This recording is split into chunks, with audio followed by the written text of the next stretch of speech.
Hey guys, ഇന്ന് അടിപൊളി butterfly ആയല്ലോ. നമുക്കിത് പറപ്പിക്കാൻ പറ്റും, അതാണ് രസം. ആരും പേടിക്കണ്ട, ബാറ്ററി ഒന്നും വേണ്ട, നമുക്ക് കൈകൊണ്ട് തന്നെ പറപ്പിക്കാം. അപ്പോൾ ഞാനിത് വളരെ സിമ്പിളായിട്ടുള്ള പ്രൊസീജിയേഴ്സൊക്കെ കാണിക്കുന്നുണ്ട്.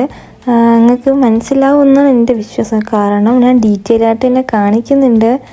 എന്താണെന്നറിയില്ല. ഇതിൽ മെയിനായിട്ട് ശ്രദ്ധിക്കേണ്ടത് സ്ട്രോ ചെയ്യുമ്പോഴാണ്.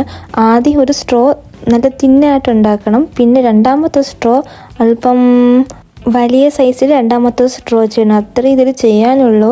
പിന്നെ ഞാൻ എൻ്റെ കുറച്ച് കലാവിരുദ്ധയ്ക്ക് ഇതിൽ കാണിക്കുന്നുണ്ട്. അതൊന്നും ഒരു അനുകരിക്കേണ്ട, ഒരു ഭംഗിക്ക് വേണ്ടി ഞാൻ ചെയ്തതാണ്. പിന്നെ കളറടിച്ചിട്ടും വലിയ മെനയൊന്നും വന്നിട്ടില്ല, അതതിൽ തന്നെ കാണുന്നുണ്ട്. അപ്പോൾ നമുക്ക് ഇഷ്ടപ്പെട്ട ഡിസൈനൊക്കെ കൊടുക്കാം. ഞാൻ പിന്നെ എനിക്ക് തോന്നിയ പോലെ ചെയ്തതേ ഉള്ളൂ.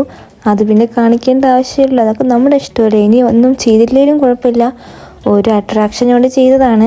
പിന്നെ ഈ സ്ട്രോ ഇങ്ങനെ കുത്തി കയറ്റിയിട്ടും എൻ്റെ അകത്തൂടെ വേറൊരു സ്ട്രോ ചെയ്യണം. അപ്പോൾ ഇത്രയേ ഉള്ളൂ സംഭവം. പിന്നെ ഒന്ന് ഗം ഒട്ടിച്ചെടുക്കുക. ഗം ഒട്ടിച്ച ശേഷം അപ്പം തന്നെ എടുക്കരുത്, എന്നുവെച്ചാൽ അപ്പം തന്നെ പറപ്പിക്കാൻ നോക്കരുത്. സംഭവം ഊരിയെല്ലാം കയ്യിൽ വരും. എത്ര നല്ല ഗമ്മാണെങ്കിലും ഒന്ന് ഉണങ്ങാനായിട്ട് വെയിറ്റ് ചെയ്യണം, എന്നിട്ട് ചെയ്യുമ്പോഴേ ഒരു രസമുള്ളൂ. അപ്പോൾ ഇതൊക്കെയാണ് ഇതിൽ ശ്രദ്ധിക്കേണ്ട കാര്യങ്ങൾ. ആദ്യമായിട്ട് ചെയ്യുമ്പോൾ ചെറിയ ചെറിയ പ്രശ്നങ്ങളൊക്കെ വരും. എന്നുവെച്ചാൽ ഇതിൽ ചെയ്യുന്ന പോലെ മനസ്സിലാക്കിയാൽ നമുക്ക് വരത്തില്ല.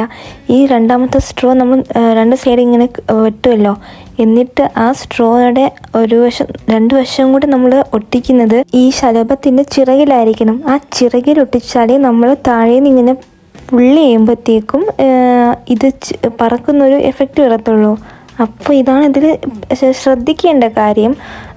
പിന്നെ രണ്ടാമത്തെ സ്ട്രോ വലുതായിട്ട് ഉണ്ടാക്കണം, അപ്പോഴേ മറ്റേ ചെറിയ സ്ട്രോയിൻ്റെ അകത്തൂടെ വളരെ എളുപ്പത്തിൽ ഇറങ്ങി വരത്തുള്ളൂ. ഇനി നമുക്ക് ഫൈനൽ ലുക്ക് കണ്ടാലോ.